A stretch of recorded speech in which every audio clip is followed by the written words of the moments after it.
औज़ुबिल्लाहिमिनश्शैतानिर्रजीम बिस्मिल्लाहिर्रहमानिर्रहीम। आज के इस लेक्चर में हम जो हैं सेल मेम्ब्रेन के बारे में पढ़ेंगे। सेल मेम्ब्रेन क्या है? सेल मेम्ब्रेन जो है एनिमल सेल का सबसे आउटर मोस्ट कवरिंग है। This is the outer most covering of animal cell.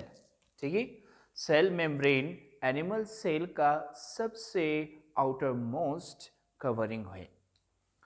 Cell membrane ये प्लांट सेल में भी पाया जाता है। It is also present in plant cell. लेकिन प्लांट सेल के अंदर सेल मेम्ब्रेन सेल वॉल के नीचे पाया जाता है और ये जो है सेकेंड लास्ट कवरिंग है प्लांट सेल का। This is present below cell wall and this is the second last covering of plant cell। ठीक है, तो आपने ये चीज ज़हन में रखना है कि सेल मेम्ब्रेन एनिमल सेल का सबसे आउटर मोस्ट कवरिंग है।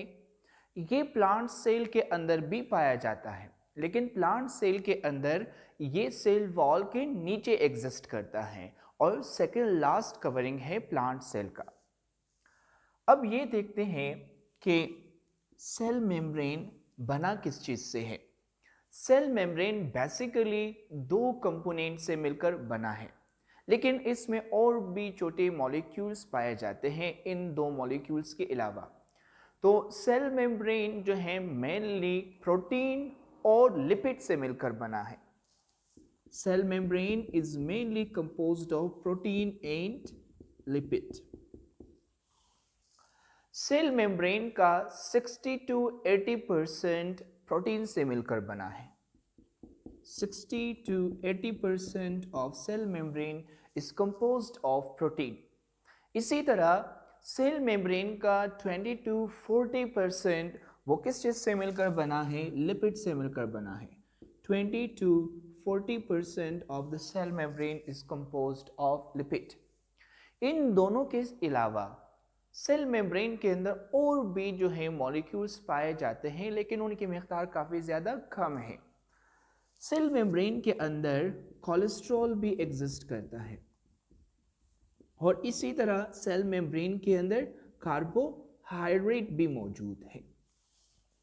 तो cell membrane is basically composed of 60 to 80% protein, 20 to 40% lipid और इसी तरह उसके अंदर कोलेस्ट्रॉल भी एग्जिस्ट करता है और साथ ही साथ कार्बोहाइड्रेट भी सेल मेम्ब्रेन के अंदर पाया जाता है। अब हम मूव करते हैं सेल मेम्ब्रेन की स्ट्रक्चर की तरफ। अब हम पढ़ेंगे फ्लूइड मोज़ेक मॉडल। ठीक है, फ्लूइड मोज़ेक मॉडल जो है एक मॉडल है जिसे सिंगर और निकलसन ने 1972 में पेश किया था और ये मॉडल जो है सेल मेम्ब्रेन के स्ट्रक्चर को डिफाइन करने के लिए पेश हुआ था। ठीक है, तो अब हम क्या करेंगे कि फ्लूइड मोज़ेक मॉडल पढ़ेंगे। फ्लूइड मोज़ेक मॉडल को किसने पेश किया था? दो साइंटिस्ट थे, एक का नाम है निकलसन और दूसरा हमारे पास है सिंगर। इन दोनों साइंटिस्ट ने ये जो मॉडल है कब पेश किया था? 1972 के अंदर। और इस मॉडल के अकॉर्डिंग सेल मेम्ब्रेन की स्ट्रक्चर क्या है? इस मॉडल के अकॉर्डिंग सेल मेम्ब्रेन जो है ये दो लेयर ऑफ फैट से मिलकर बना है। इन दो लेयर ऑफ फैट को, इन दो लेयर ऑफ फॉस्फोलिपिड को हम क्या कहते हैं? Phospholipid bilayer. यहाँ पर आप खुद देख सकते हैं कि ये हमारे पास फॉस्फोलिपिड का एक लेयर है और ये हमारे पास फॉस्फोलिपिड का दो लेयर है। तो हमारी जो सेल मेम्ब्रेन है वो फॉस्फोलिपिड यानी फैट की दो लेयर से मिलकर बना है और फैट की इन्हीं दो लेयर को, फॉस्फोलिपिड के इन्हीं दो लेयर को हम क्या कहते हैं? फॉस्फोलिपिड बाइलेयर कहते हैं। So according to fluid mosaic model, the cell membrane is composed of phospholipid bilayer। और वो हमें ये भी बताता है कि ये जो फॉस्फोलिपिड है इसके दो रीजन्स है। इसका एक है हेड रीजन जो हाइड्रोफिलिक है, यानी ये वाटर को अट्रैक्ट करता है, और इसका है टेल रीजन जो है हाइड्रोफोबिक, यानी ये वाटर को क्या करता है, रिपेल करता है। तो आपने ये भी ज़हन में रखना है कि फॉस्फोलिपिड बायलेयर फॉस्फोलिपिड मॉलिक्यूल से मिलकर बना है, और फॉस्फोलिपिड मॉलिक्यूल का दो रीजन है, एक हेड रीजन जो हाइड्रोफिलिक है और एक टेल रीजन जो क्या है, हाइड्रोफोबिक है। और ये भी आपने ज़हन में रखना है कि फॉस्फोलिपिड बायलेयर के अंदर टेल्स एक दूसरे को क्या कर रहा है, फेस कर रहा है, और जबकि हेड जो है ये outside and inside the cell को क्या करता है, फेस करता है। तो ये चीज़ आपने नोट करके रखना है कि टेल ऑफ द फॉस्फोलिपिड वो एक दूसरे को फेस करता है, जबकि फॉस्फोलिपिड की हेड ये outside and inside the cell को क्या करता है, फेस करता है। और एक और चीज़ इन्होंने हमें ये बताया कि ये जो सेल मेम्ब्रेन है या प्लाज्मा मेम्ब्रेन है, इसके सरफेस के ऊपर प्रोटीन्स भी पाए जाते हैं, और बाज़ ऐसे प्रोटीन्स भी हैं जो इनके अंदर पाए जाते हैं। वो प्रोटीन जो इनके सरफेस के ऊपर अटैच है, उन प्रोटीन्स को हम कहते हैं एक्सट्रिंसिक प्रोटीन्स, और वो प्रोटीन जो इनके अंदर पाए जाते हैं, उन प्रोटीन्स को हम कहते हैं intrinsic proteins. So according to this model, proteins are also present in cell membrane. बाज़ प्रोटीन्स सेल मेम्ब्रेन के सरफेस के साथ अटैच है, उन्हें हम एक्सट्रिंसिक प्रोटीन्स कहते हैं, और बाज़ जो है सेल मेम्ब्रेन्स के अंदर एग्जिस्ट करता है, और उन्हें हम कहते हैं इंट्रिंसिक प्रोटीन्स। दोनों extrinsic protein and intrinsic protein का काम है transportation of material across the cell membrane. ये दोनों मटेरियल, ये दोनों प्रोटीन क्या करते हैं कि ये सब्सटेंसेस को आउटसाइड से इनसाइड द सेल ट्रांसपोर्ट करता है, या फिर इनसाइड से मटेरियल्स को ट्रांसपोर्ट करता है to the outside of the cell. तो यहाँ पर आप देख ले, ये जो इंट्रिंसिक प्रोटीन्स हैं, इन इंट्रिंसिक प्रोटीन्स को हम प्रोटीन चैनल्स भी कहते हैं। क्यों?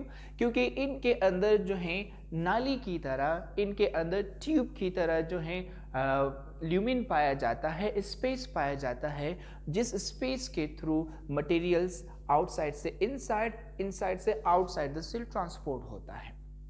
लेकिन ये जो एक्सट्रिंसिक प्रोटीन है, ये भी मटेरियल्स की ट्रांसपोर्टेशन करती है, लेकिन इसके अंदर जो है कोई चैनल वगैरह या ल्यूमिन वगैरह एग्जिस्ट नहीं करता, बल्कि ये खुद जो है उस मटेरियल के साथ अटैच होता है, और अटैच होने के बाद उस मटेरियल को जो है अपने साथ इनसाइड द सेल ट्रांसपोर्ट करता है, या फिर जो है इनसाइड से आउटसाइड द सेल ट्रांसपोर्ट करता है। तो ये दोनों चीज़ें आपने ज़हन में रखना है कि इंट्रिंसिक प्रोटीन्स को हम प्रोटीन चैनल्स भी कहते हैं, और इन प्रोटीन्स के अंदर जो है ल्यूमिन स्पेस पाया जाता है, जिसके through materials inside and outside transport होता है। और इसी तरह एक्सट्रिंसिक प्रोटीन्स को हम जो है ग्लाइकोप्रोटीन्स भी कहते हैं, और ये प्रोटीन्स खुद उस मटेरियल के साथ अटैच होता है, और अटैच होने के बाद उस मटेरियल को ये खुद अपने साथ जो है इनसाइड द सेल ट्रांसपोर्ट करता है, या फिर आउटसाइड द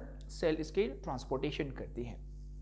और एक और चीज़ आपने नोट करना है, वो ये कि सेल मेम्ब्रेन के अंदर क्या पाया जाता है, सेल मेम्ब्रेन के अंदर कोलेस्ट्रॉल भी पाया जाता है, और ये कोलेस्ट्रॉल जो है ऐसे मटेरियल जो पानी के अंदर सोलुबल हैं, उनकी ट्रांसपोर्टेशन को प्रिवेंट करता है। ठीक है, कोलेस्ट्रॉल का काम क्या है? To prevent the transportation of water soluble materials. और साथ ही साथ कोलेस्ट्रॉल जो है सेल मेम्ब्रेन को स्टेबिलिटी भी प्रोवाइड करता है। तो ये कुछ basic components of cell membrane था जो हमने आज जो है क्या कि डिस्कस किए। अब हम जो हैं सेल मेम्ब्रेन के कुछ फंक्शंस, प्लाज्मा मेम्ब्रेन के कुछ एप्लीकेशंस और फंक्शंस डिस्कस करेंगे।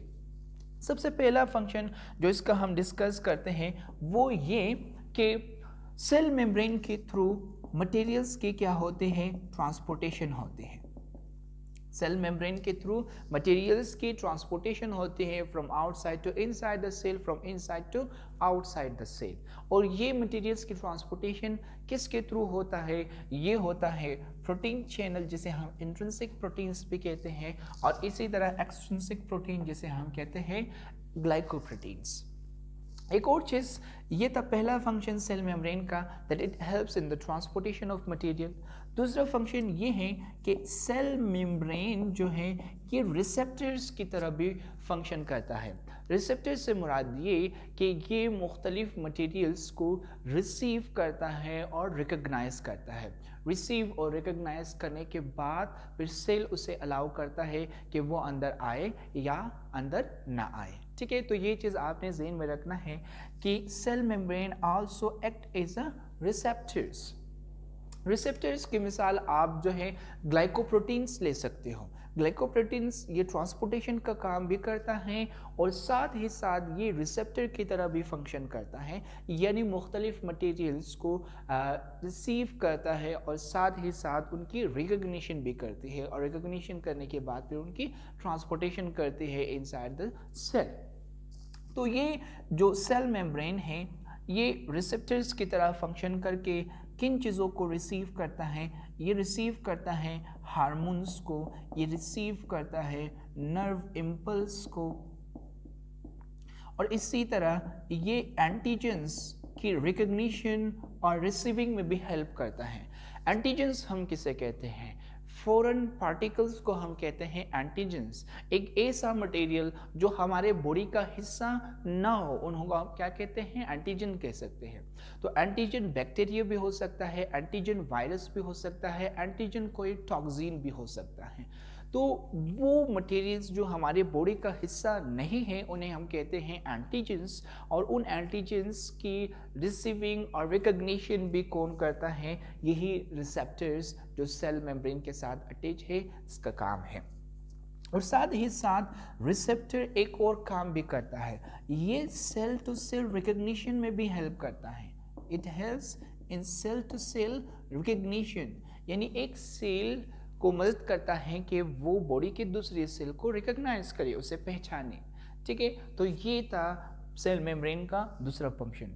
पहला फंक्शन सेल मेम्ब्रेन का क्या है? Transportation of material across the cell, और इसका दूसरा फंक्शन है to act as a receptor to receive and recognise different materials.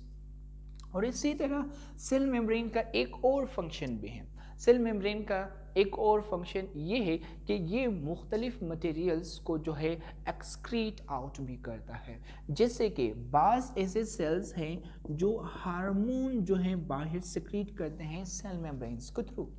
बाज़ ऐसे सेल्स हैं जो क्या करते हैं? एंजाइम सिक्रीट करते हैं outside the cell through cell membrane. जैसे कि आप मिसाल ले सकते हो, हमारे जो डाइजेस्टिव ट्रैक्ट की एपिथेलियल सेल्स है वो मुसलसल क्या करते हैं? एंजाइम्स प्रोड्यूस करते हैं अपने अंदर, फिर उन्हीं एंजाइम्स को जो है डाइजेस्टिव ट्रैक्ट के अंदर सेक्रीट करते हैं थ्रू सेल मेम्ब्रेन, और ये एंजाइम्स जाकर हमारे मेटाबॉलिज्म में, हमारे डाइजेशन प्रोसेस में हेल्प करता है। तो आपने ज़हन में रखना है कि सेल मेम्ब्रेन का एक और काम भी है to secrete hormones, to secrete enzymes. तो इसका काम क्या है? Secretion of hormones and enzymes. इसी तरह ये एक और काम भी करता है, इसका एक और फंक्शन ये है कि ये वेस्ट मटेरियल्स को भी रिमूव करता है to the outside the cell, removes waste material.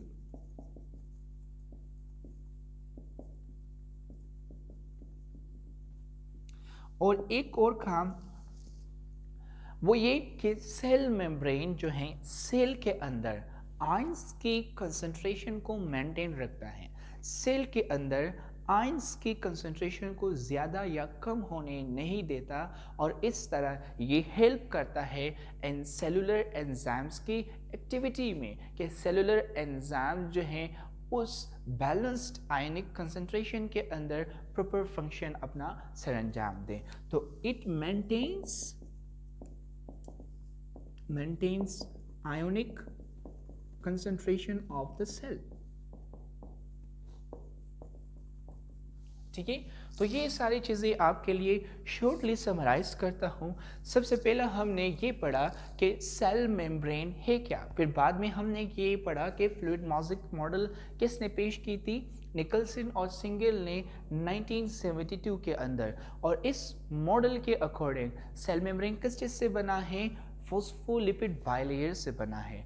और सेल मेम्ब्रेन का यही फॉस्फोलिपिड बाइलेयर जो स्ट्रक्चर है, इसके अंदर और इसके सरफेस के साथ प्रोटीन्स अटैच है।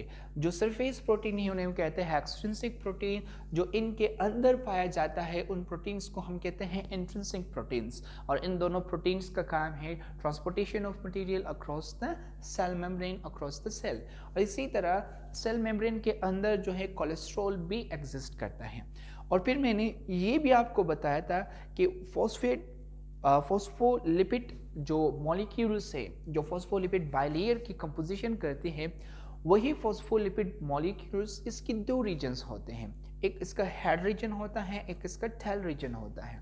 हेड इसका हाइड्रोफिलिक है, यानी ये वाटर को अट्रैक्ट करता है, और इसकी जो टेल है वो हाइड्रोफोबिक है, यानी वो वाटर को क्या करता है, रिपेल करता है। और एक और चीज़ मैंने आपको बताया था वो ये कि फॉस्फोलिपिड बाइलेयर के अंदर जो टेल्स है वो एक दूसरे को फेस कर रहा है, और वो जो हेड्स है वो आउटसाइड इनसाइड द सेल को फेस करता है। फिर मैंने आपको सेल मेम्ब्रेन के फंक्शंस के बारे में पढ़ाया। सबसे पहला फंक्शन सेल मेम्ब्रेन का क्या था, transportation of materials across the cell. और वो किसके थ्रू होता था, एक्सट्रिंसिक प्रोटीन जिसे हम ग्लाइकोप्रोटीन कहते हैं, इंट्रिंसिक प्रोटीन जिसे हम कहते हैं प्रोटीन चेन, इन दोनों के थ्रू होता था। फिर मैंने आपको ये भी बताया कि सेल मेम्ब्रेन रिसेप्टर्स की तरह भी काम करता है, यानी मुख्तलिफ मटेरियल्स को रिसीव करता है, उनकी रिकग्निशन भी करता है। और ये काम भी किसके थ्रू होता है, ये ग्लाइकोप्रोटीन्स के थ्रू होता है, ग्लाइकोलिपिड्स के थ्रू होता है। तो ये एक्ट करता है as a receptor for hormones, nerve impulse, antigen, cell to cell recognition. और फिर मैंने ये भी बताया कि सेल मेम्ब्रेन का काम ये है कि ये हार्मोन्स और एंजाइम्स को भी secrete out of the cell कर ले, और इसी तरह ये वेस्ट मटेरियल को भी सेल से बाहर रिमूव करता है, और सेल के अंदर आयंस की कंसंट्रेशन को बरकरार रखता है ताकि एंजाइम उसे बैलेंस्ड आयनिक कंसंट्रेशन के अंदर प्रॉपर एक्टिविटी अपना सरंजाम दे सके। तो आज की ये लेक्चर होप आपको समझ आ चुका है। अगर आपको कोई क्वेश्चन है तो आप नीचे कमेंट बॉक्स में पूछ सकते हो। Thank you.